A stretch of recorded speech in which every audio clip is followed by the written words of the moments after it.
비밀이라는 제목으로 오늘 말씀 나누겠습니다. 비밀은 원래 감춰져 있어야 되는데 그게 비밀인데 그 비밀이 이제 알려졌다라고 말씀하고 있습니다.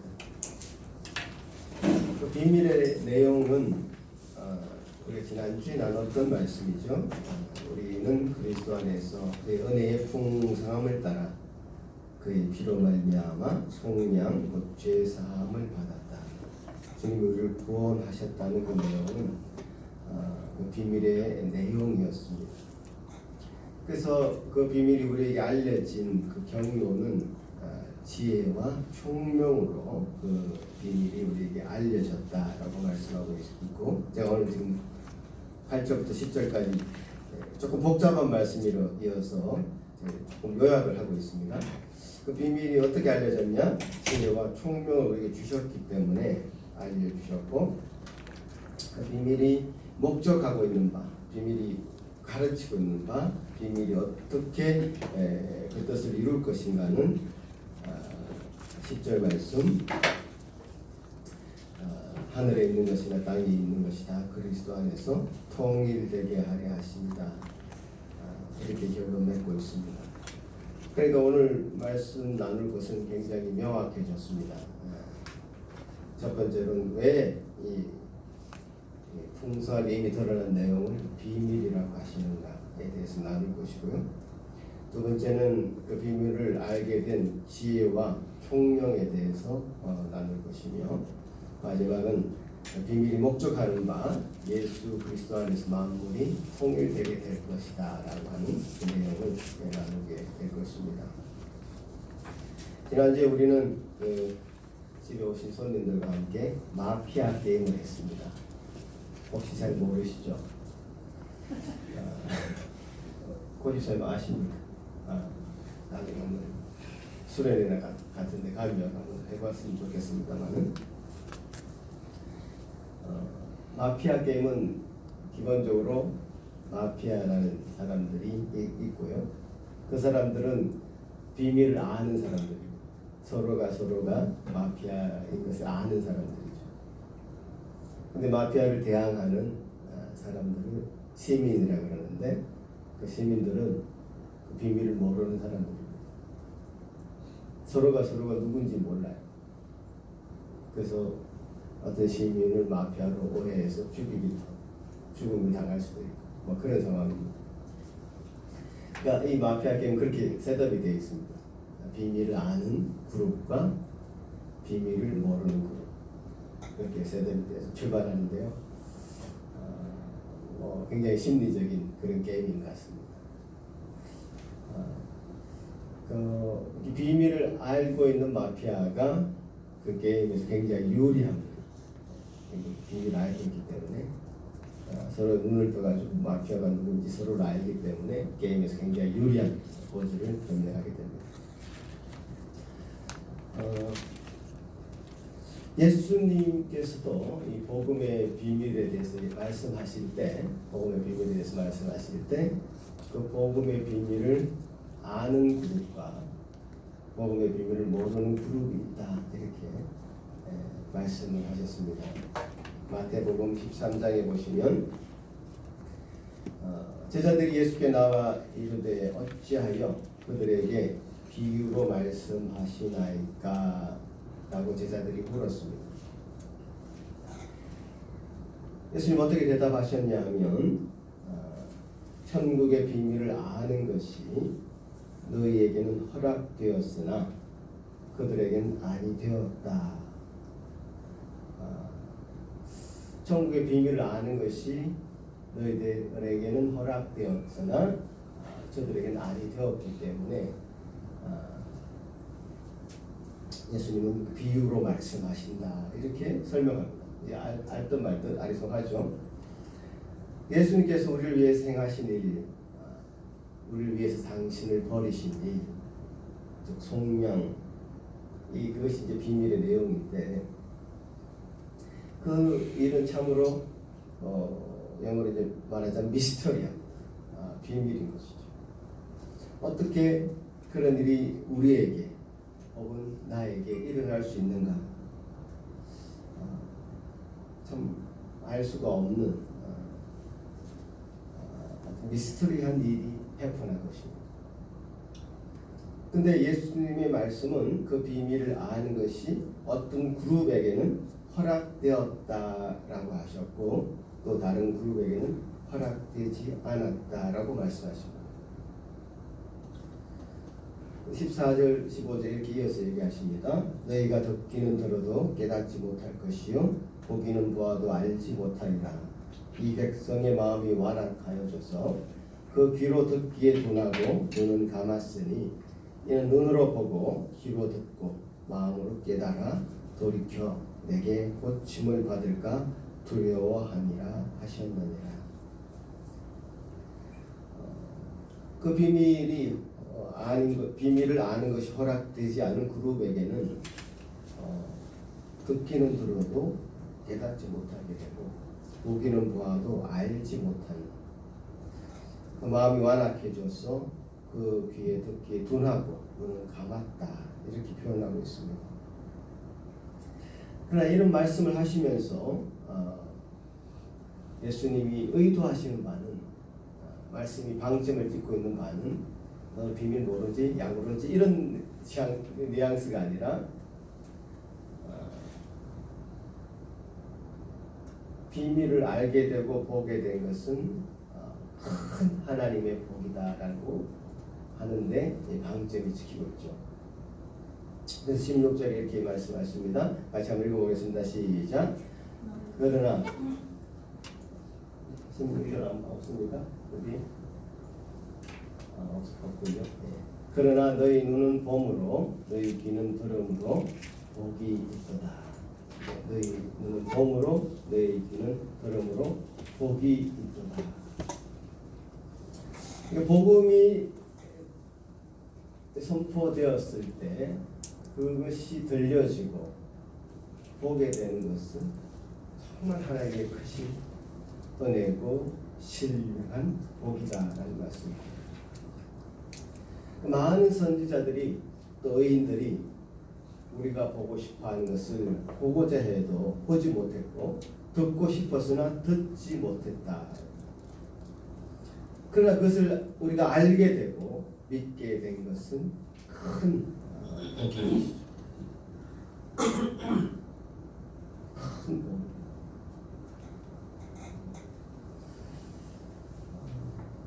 자기 자신의 의로 구원을 쟁취하려고 하는 사람들에게는 그 복음이 아직 철저하게 비밀로 감추어져 있는 것입니다. 미스테리로 감추어져 있죠. 우리를 당신의 피로 값주고 사는 것은 있을 수 없는 일입니다. 우리의 사고방식으로 이해될 수 없는 일입니다. 제가 지난주에 말씀드린 것처럼 미국의 대통령이 한 병사의 실수 때문에 미국 대통령이 스스로 사형을 당하는 것만큼 있을 수 없는 일입니다. 우리 사고방식으로 이해될 수 없는 일이 해픈한 것입니다.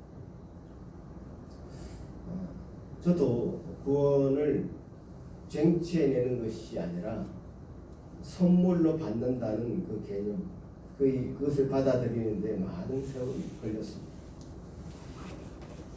선물은 대가를 지불하지 않고 그저 받는 것입니다.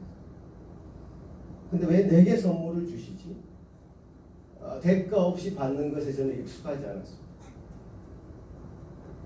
내가 잘해서 구원을 쟁취해내서 많은 사람들 앞에서 나는 구원을 얻어냈다라고 자랑하고 싶은 마음이 강했지.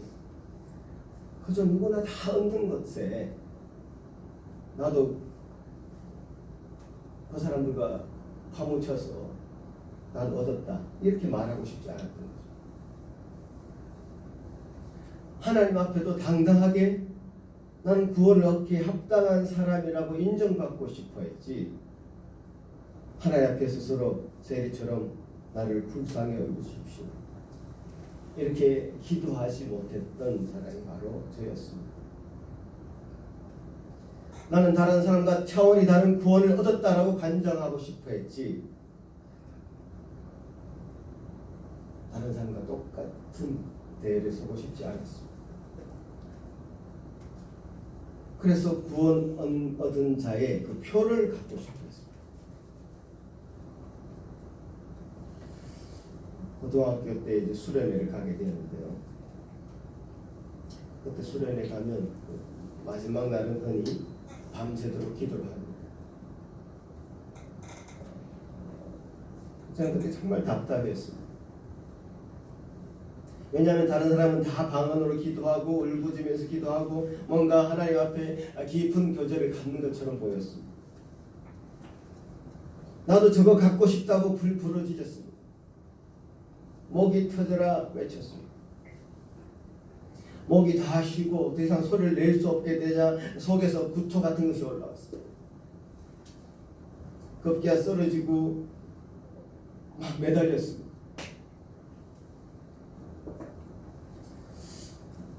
어떻게 해서라도 표를 얻고 싶었던 거죠. 구원의 표를 얻고 싶어 했습니다. 그러나 구원의 확신을 가질 수가 없었습니다. 집으로 돌아오면 또다시 옛날의 모습으로 돌아갑니다. 이런 일이 이제 반복적으로 일어나는 거죠.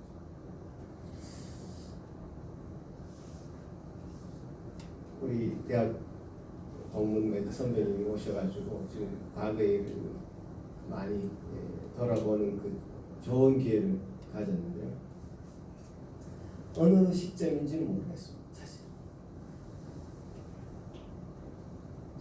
어느 시점인지 특정할 수는 없지만 하나님께서 나를 하나님이 우리에게 허락하시는 홍사한 삶으로 인도한다는 확신이 생기기 시작했습니다. 하나님 나를 그냥 내버려 두시지 않고 하나님이 원하시는 홍사한 삶으로 인도하신다는 그 확신이 들기 시작하면서 내 마음에 확신이 생기기 시작합니다. 요한복음 10장에 보면 이런 말씀이 있죠. 같이 한번 읽어볼까요? 시작.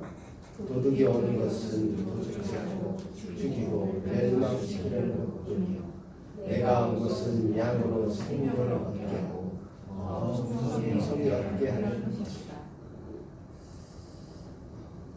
하나님이 우리에게 허락하시는 풍성한 삶이 저기에 있고 그 삶으로 하나님 나를 초대하신 겁니다. 그 초대에 영광스럽게 내가 서 있는 것 같아.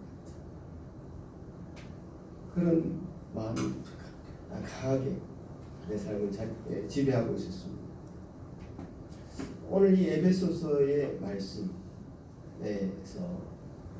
그 하나님의 그 비밀을 알게 되는 그 통로가 지혜와 총명이라는 두 단어인데요. 아마 그 확신은 이 지혜와 총명에 이제 근거하고 있는 것 같습니다. 하나님을 아는 지식이라 얘기할 수 있죠. 하나님을 그렇게 알게 되었다는 것이죠. 제가 그전에는 하나님을 아는 경험이 중요했다고 생각했던 것 같습니다. 감정적으로 하나님을 경험해야 된다고 마구 하나님 앞에 대들었던 것 같습니다.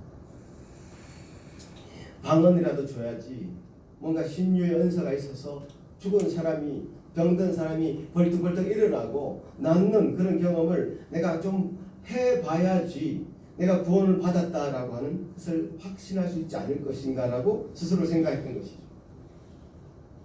한때 천국은 있다라고 하는 그런 책들이 유행했습니다. 주변에 그 많은 분들이 그런 책을 읽었습니다. 어떤 목사님이 그러시더라고요. 자기 믿음의 확신을 위해서 정말 천국을 한번 보고 싶다는 거죠. 정말 천국을 한번 보고 싶다. 다른 게 아니라 내 어떤 확신을 위해서 한번 가고 싶다는 거죠.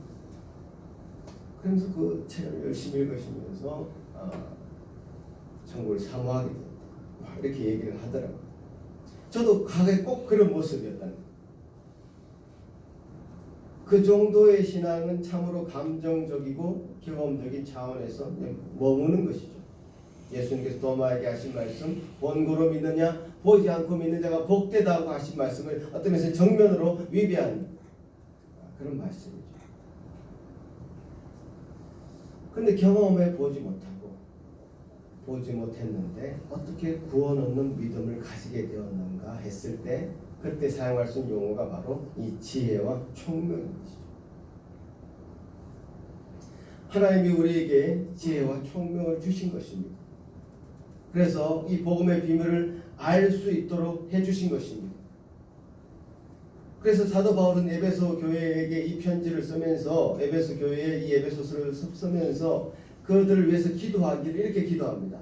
같이 한번 읽어볼까요? 시작.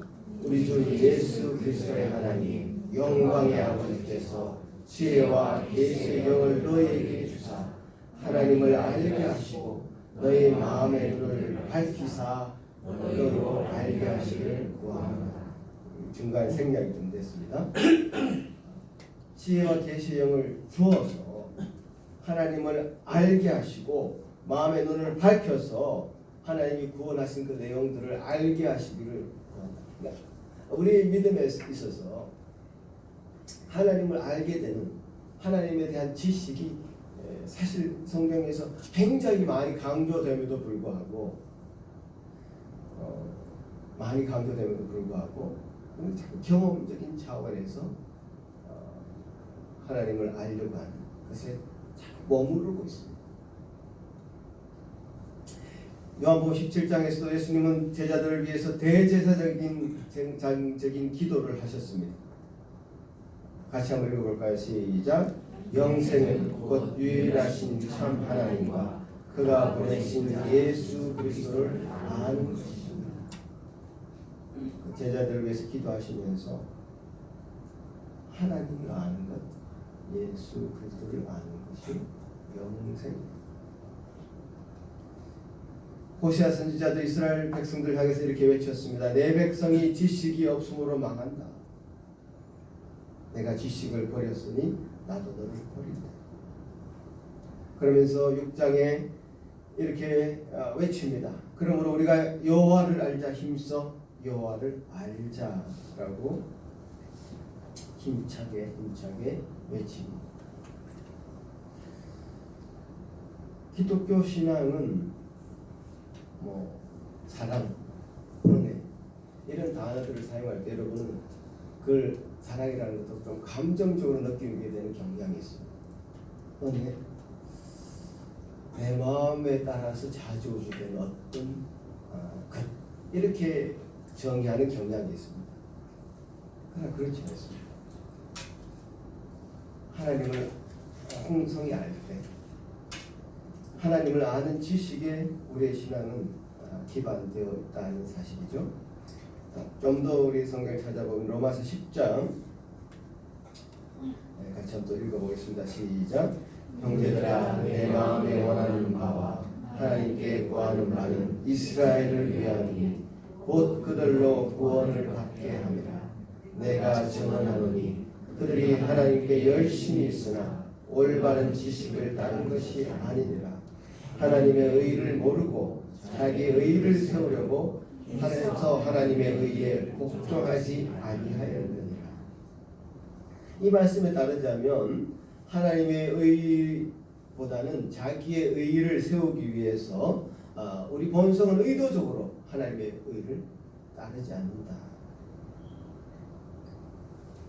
그러니까 선물로 주는 구원이라는 것은 어쨌든 우리 인간의 본성과는 맞지 않습니다. 본성과는 배치되는 그런 개념이죠. 그러니까 이해가 되지 않습니다. 그러니 자꾸 감정적으로 경험적으로 접근하게 되는 것이죠.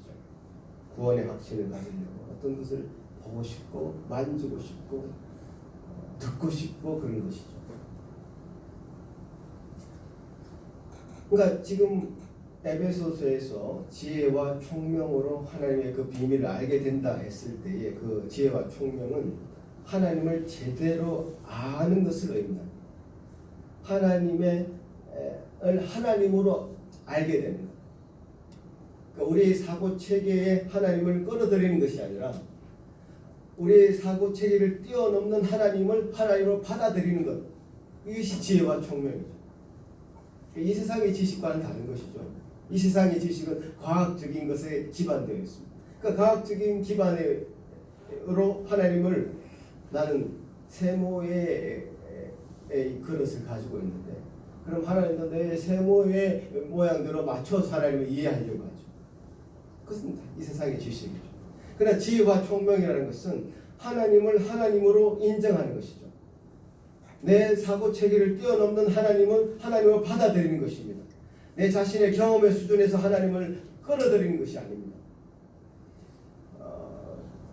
여기 보시면 그들은 하나님께 열심히 있었으나 올바른 지식을 따른 게 아니었습니다. 하나님 앞에 뭔가 열심은 있는데 올바른 지식이 없었기 때문에 하나님을 하나님으로 받아들이는 말씀을 말씀대로 받아들이고 하나님을 하나님으로 받아들이는 그 기초가 흔들려 버려서 그냥 자기 열심으로 자기 의로 열심히 하나님을 자기의 것으로 만들어서 자기 의가 기반되어 있고 자기 의가 먼저고 그 다음에 자기 의를 이루기 위해서 하나님을 이용하는 그런 수준으로 기독교를 전락시켜버렸죠. 그것은 기독교도 아니고 구원도 아닙니다. 자기 의의 종교죠. 열심은 있으나 구원은 모르죠. 그래서 기독교는 철저히 자기 부인의 종교입니다. 자기를 지우고 자기의 경험의 영역을 자기 지식의 영역을 훨씬 뛰어넘는 초월의 하나님을 인정하는 것입니다. 이 인정함이 오늘 말씀에서 얘기하는 지혜와 총명인 것이죠. 여러분 그 지혜와 총명을 얻고 싶습니까? 아멘. 그 하나님이 주셔야 하나. 저는 제 인생의 어떤 시점에서 하나님이 하나님 되심을 인정하기 시작했습니다. 하나님의 인도하심을 확신하기 시작했습니다. 그러니 그 뜻의 비밀은 이제 더 이상 비밀이 아닌 것이죠. 그 비밀이 공인해제가 된 것입니다. 제게는 그 비밀이 이제 알려진 비밀이 된 것입니다. 그 비밀이 공인해제되고 나니까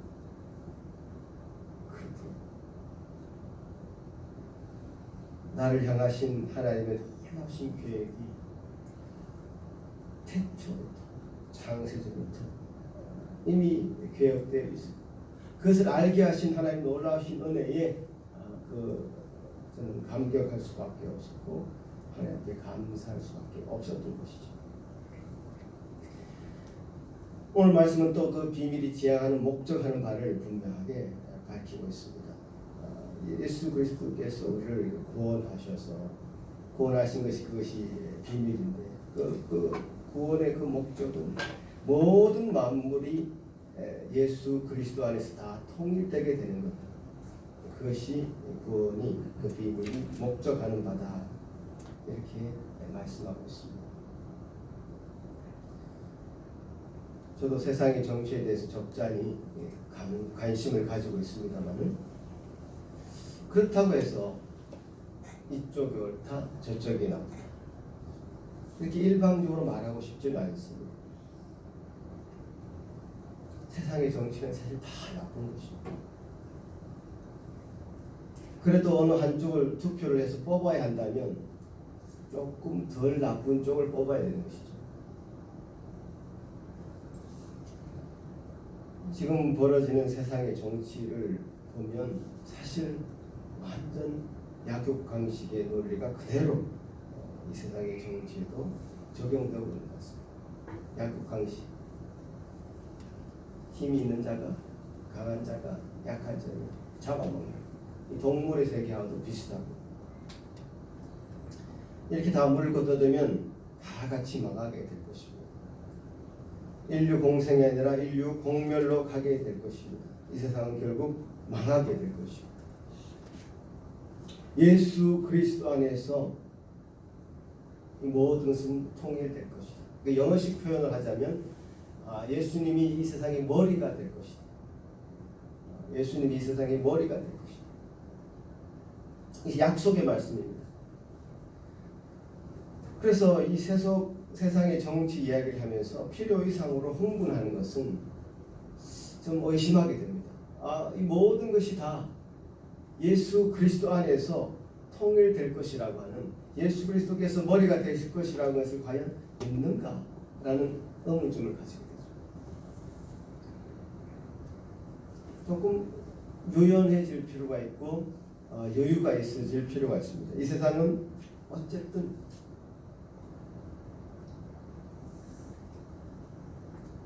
예수 그리스도 안에서 통일되게 되어 있습니다. 저는 마피아가 좋은 사람이라는 전차의 비밀을 알고 있는 마피아입니다. 이 세상이 끝이 어떻게 될 것이라는 그 비밀을 알고 있습니다.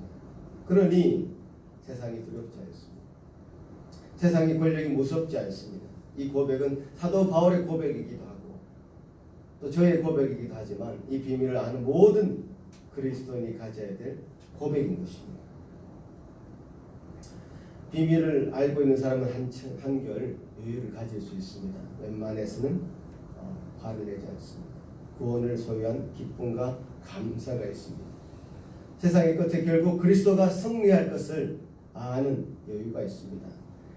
축구를 하자면 2대1로 경기를 이긴 것을 다시 보는 것 같은, 재방송으로 보는, 결과를 알고 경기를 보면 좀 싱겁죠. 사실 심장이 쫄깃쫄깃하지 않고 싱겁지만 승리한 경기를 보면 그 경기를 분석할 수 있습니다. 저 사람이 실수를 했지만 결국 만회할 거야. 그래서 한 사람에 대해서 너무 욕하지 않게 되고 전략도 보게 되고 전술도 보게 되고 재밌습니다. 재방송 보는 것도 재밌습니다. 왜냐하면 이겼기에 마음은 여유로워지고 더 관조하게 되고 그래서 더 경기에 집중하게 되는 것이죠. 게임에 집중하게 되는 것이죠. 우리 그리스도인의 삶은 바로 다 이긴 경기를 다시 플레이하는, 축구 경기장에서 플레이하는 축구 선수들과 같습니다. 상대방의 어떤 우리 선수들의 그 실수에 대해서 정죄하는 그런 자세를 갖지 않게 되고 더 잘할 수 있도록 격려해주고 칭찬해주고, 그래서 함께 이긴 경기를 분석하면서 더 좋은 게임으로 만들어가는 그 일을 하게 되는 것이죠. 우리 모두에게 비밀인 것, 그것이 우리에게 알려졌을 때 그것은 비밀을 또 전해야 되는 사명도 우리에게 주어진 것입니다. 비밀이 전달될 때, 연결될 때 우리는 더 친절하게 다른 사람에게 이 비밀을 전달할 수 있을 것입니다. 구원 얻고 비밀을 가진 자만이 누릴 수 있는 기쁨에 충만하게 됩니다. 그 구원의 기쁨의 자리에 우리 모두를, 여러분 모두를 초청합니다. 또 풍성한 삶이 우리에게 주어진 것을 확실합니다. 그 초대에 다 응하신 여러분 되시기를 간절히 소원합니다. 기도하겠습니다.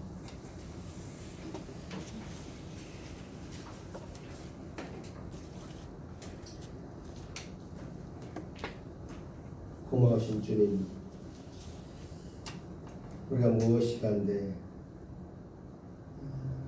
참 주님께서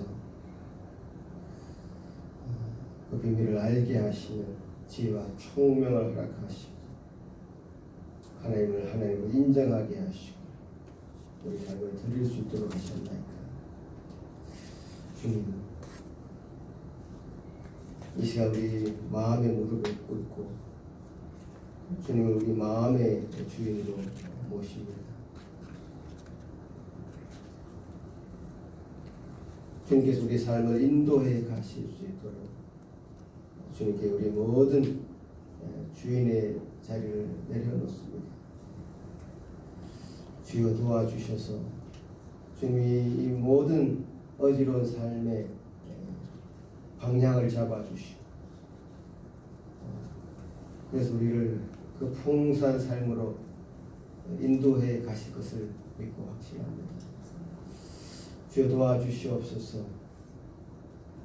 우리가 우리의 경험에 의지해서 감정에 의지해서 살아왔던 모든 방식을 버리게 하시고 주님 주시는 그 지혜와 총명 주님 앞에 주님을 인정하게 하시고 주님을 온전히 받아들이게 하시고 주님 이끄시는 삶으로 내 몸을 맡길 수 있는 죄들 다 되게 하여 주옵소서. 감사합니다. 예수님 이름으로 기도하옵나이다. 아멘.